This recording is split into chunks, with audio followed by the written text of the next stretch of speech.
Allow me to adopt the protocols as were previously pronounced. Viva, comrades, viva. Viva. That's boring. Viva, comrades, viva. Viva, viva comrades, viva. Viva. Then I go back to my normal. Good morning, everyone. First, Sam is setting me up because that was not what I was going to speak about, but I'll see if I can touch on areas. I must say that Sam was our moderator in one of our very, let's say, tough debates. Did I do well, Sam? And withdrawing a case is not settling. Funny to say that I was in a gathering yesterday and I mentioned withdrawal of cases, and I was like, those are part and parcel of the things where people are raising concern in our office, our constitutional offices that should be serving and ensuring they're fighting corruption. So when you tell us that you want to tighten the laws, start with the laws that you have and ensure that you're not withdrawing cases. So ladies and gentlemen, distinguished guests, fellow citizens, good morning. Good morning.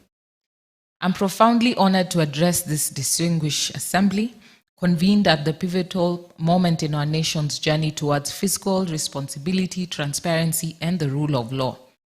I wish to commend my sincere appreciation to the Institute of Social Responsibility, TISA, and Diana for her energy, the Okoa Uchumi campaign for the unwavering commitment to advancing the discourse on public debt and anti-corruption, issues that strike at the very heart of our constitutional democracy.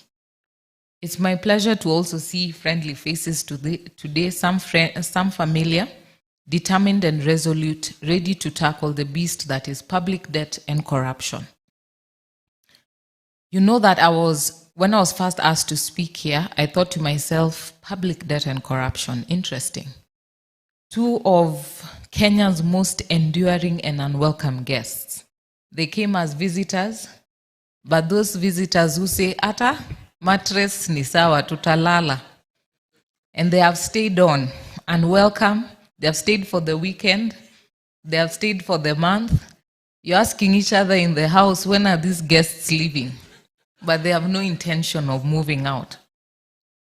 But jokes aside, the gravity of our gathering cannot be overstated. We are here because we are deeply concerned about the future of our country, a future that is currently teetering between the weight of our debt burden that seems to grow faster than our children. And as a mother, I can tell you surely, it's growing faster than our children. We are gathered here today as stewards of public interest, tasked with a solemn duty to scrutinize, challenge, and propose reforms to the very structures that govern our economic and financial management. The stark reality of Kenya's ballooning public debt, now exceeding $1 trillion, demands our immediate and collective attention. This is not merely an economic concern, it is a profound legal and ethical issue that affects the sovereignty of our state and the fundamental rights of our citizens. The Constitution of Kenya 2010 places the responsibility for prudent public financial management squarely on the shoulders of our state institutions.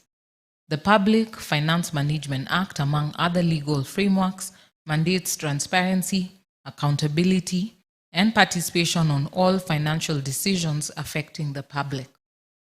However, the alarming levels of public debt and the pervasive corruption in our systems suggest that these legal safeguards are being systematically undermined. This assembly must therefore serve as a clarion call for the enforcement of these laws and restoration of integrity in our public finance management. Our objective is clear: to unpack the complex fiscal architecture that has led us to this precise moment, to propose strategic reforms that ensure debt sustainability, and to reinforce mechanisms that will eradicate the corruption and impunity that continue to undermine our nation's development. Some of you might have heard that I was recently appointed to join the Public Debt Audit Committee. However, after a thorough examination of the legal framework, something that I did with great enthusiasm, I assure you that I had to politely decline the invitation.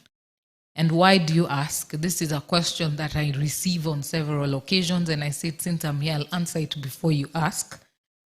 Well, simply put, it was a case of putting the cart before the horse.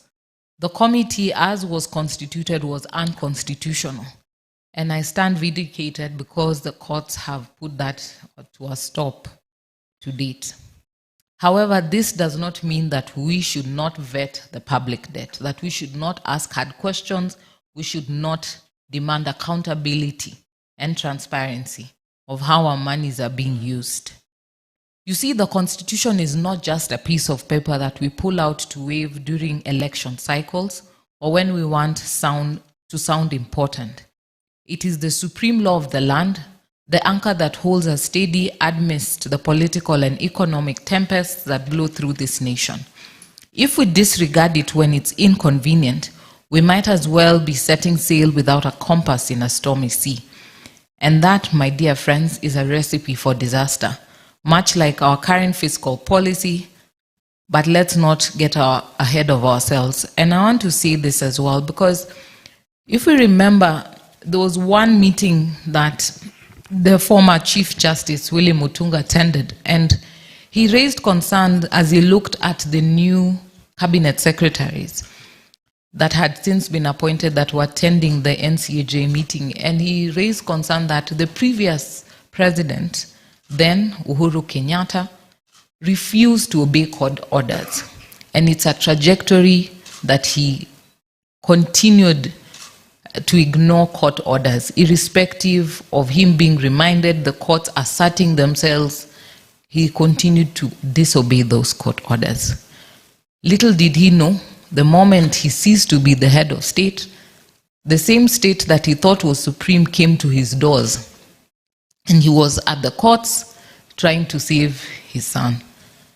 And so these same courts, this same constitution, should not be treated as a piece of paper, because even those who deem to try to ignore the constitution, deem to try to ignore the laws of this nation, when they step down from the tenets of power or cede to hold power, they'll be rushing those courts to protect them as well.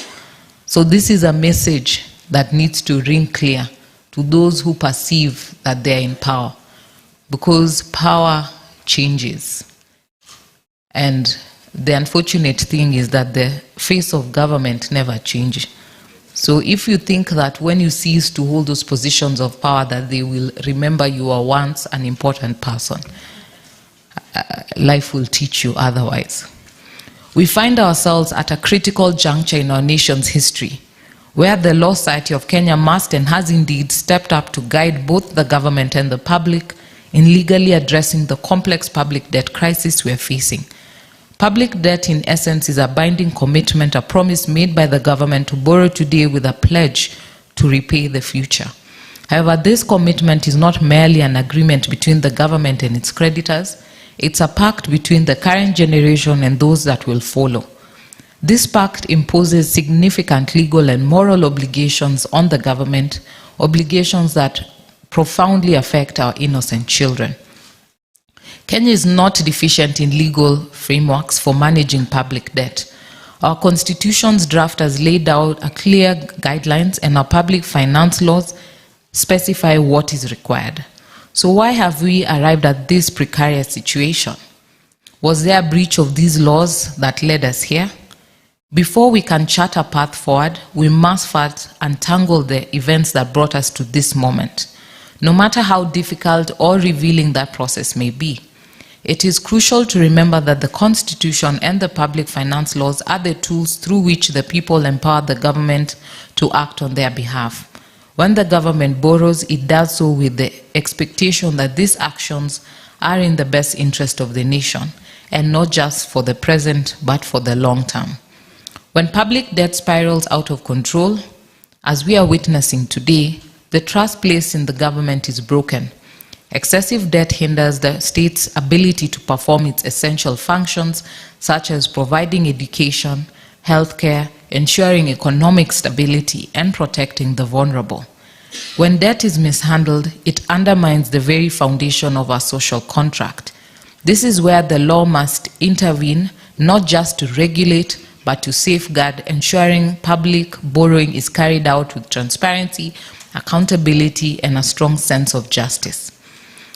As we gather here today, it is clear that we are not merely lamenting our woes, we are strategizing, we are planning, we are making a stand.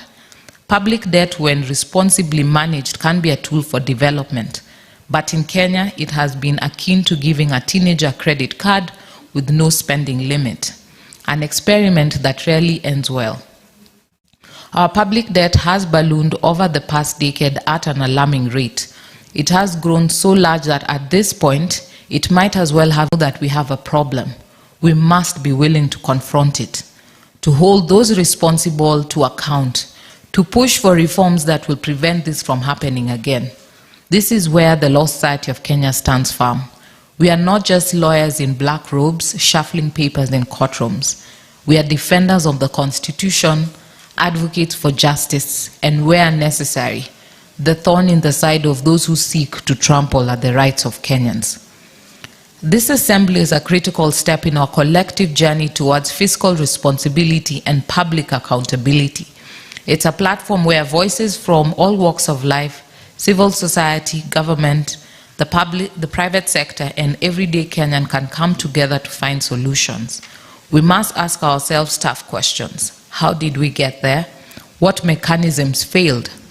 Who benefited from this unsustainable debt, and who is paying the price? And most importantly, how do we prevent this from happening?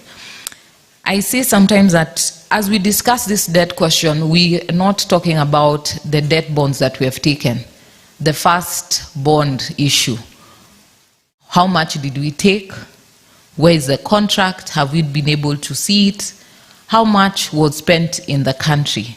And which projects can we identify? And then the second bond. And then let's talk about who helped in fundraising for that bond. Because these international organizations have law that bind them in their countries, that also frown upon corruption, and not the kind of frowning in our country where your matter can be resolved after some time. In those countries, the matters cannot be resolved. You'll be held accountable. So let's start from the first bond issue.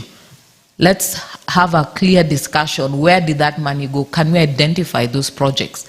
Who are involved? Where is our first Auditor General? I remember once that he had a discussion that he wanted to audit the first debt that was called for the country. And that didn't end well at that particular time. But if there's a time to call him at the table and have that discussion, the time is now. The answers, I believe, lie in a combination of prudent economic management, robust legal frameworks, and an active, informed citizenry. We must ensure that our public finance management systems are not just theoretically sound, but practically effective.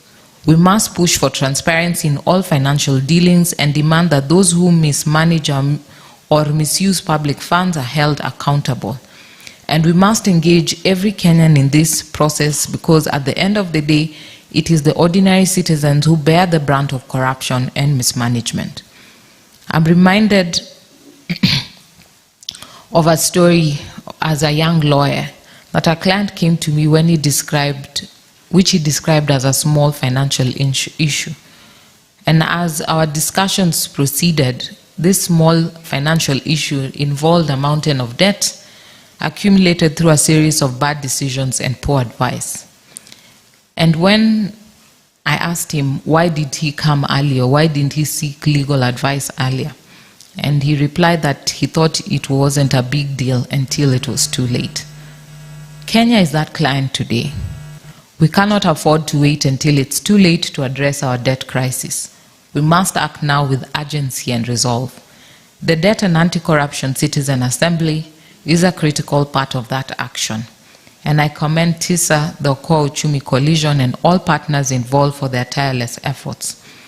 As we seek solutions, I propose the following measures on our part as advocates. A comprehensive public debt review. We must urgently conduct a transparent public review of our public debt finance laws driven by the Office of the Auditor General.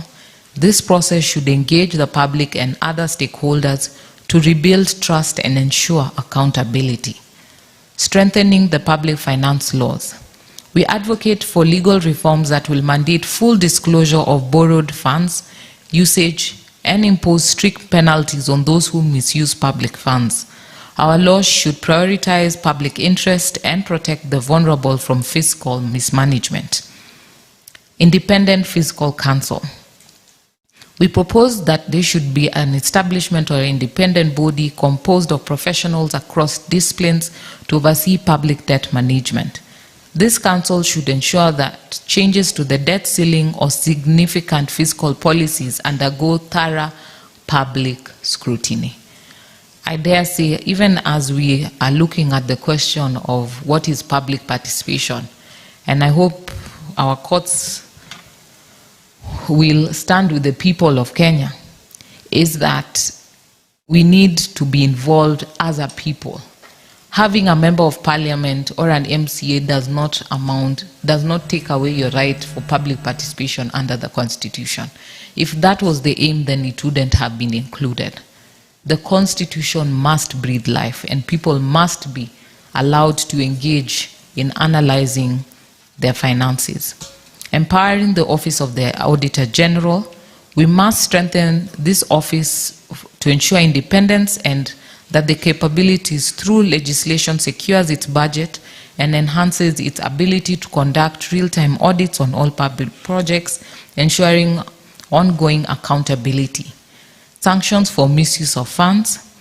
In cases where legislative independence is compromised, the Office of the Auditor General and the Controller of Budget should have the legal authority to sanction those misusing public funds with avenues for judicial review. And even if they would propose that they say moved if it's prosecution to the Director of Public Prosecution, the same before it's tabled must be shared to the public. Sometimes the only way to avoid institutions engaging with one another is that the public is involved. Once a report is tabled to the public, then we can ask hard questions why action has not been taken. Institutionalizing Huduma Mashinani. The Huduma Mashinani initiative should be legally embedded in our public finance laws, enabling citizens to participate in community audits and hold service providers accountable. Enforcement of access to information. Strengthening access to information laws is crucial, with penalties for withdrawing information or withholding information. We've seen a series of letters done, and the Law Society has done quite a number with requesting for information, which most government bodies opt their right to silence because they do not want to place themselves in a difficult position. Yet this is a constitutional right. Information must be given, and we need to strengthen those laws with penalties for those who refuse to give information. Our engagement as the Law Society with international bodies. I feel that it's time that LSK should have also the ability to formally engage with international financial institutions like IMF and World Bank on legal matters concerning fiscal policies. That's the only way that we can also ask hard questions to these international bodies that continue to raise the curtain or turn a blind eye towards what is happening in the nation, and continue to give money to a government that people find is not accountable to the finances that it's given to it. Protecting civil society and the media. To safeguard the role of civil society and the independence of media as critical players of accountability in reporting and addressing the misuse of public funds. We cannot have clear accountability and transparency discussions when the same media is attacked, the same media is gagged, the same civil society is subject to attack by the different government institutions for standing up for what is right. So as a nation, we ought to also put some level of accountability, that even these international institutions and international bodies that are saying they're standing with the people of Kenya, they must demand protection of civil society and the media to be able to carry out their role. Review of projects contracts, that the Office of the Attorney General should conduct an independent review of all project contracts, ensuring they serve the public interest. Strengthened collaboration between the Attorney General's office and the Office of the Auditor General is vital for robust legal oversight of fiscal matters. Let us make this assembly not just a forum for discussion, but a launching pad for real change. Let us move from rhetoric to action, from complaints to solutions. Let us ensure that the Constitution we proudly uphold is not just a document of principles, but a living, breathing guide to governance that protects the rights and dignity of every Kenyan. Let us engage in these discussions with the seriousness they deserve, bearing in mind that the stakes could be higher.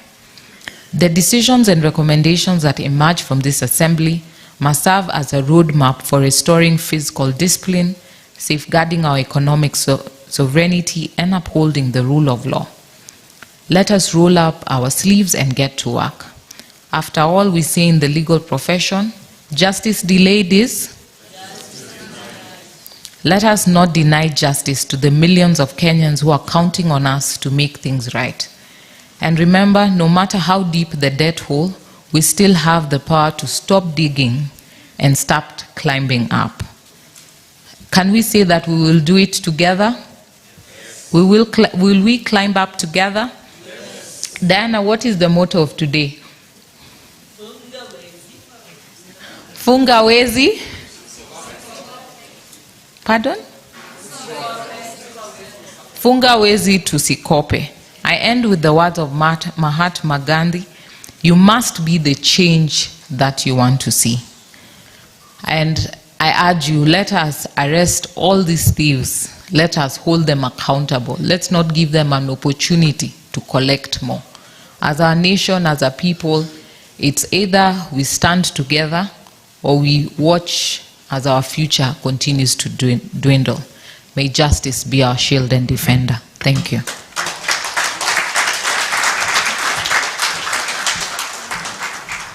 So we clap for her until she sits, right?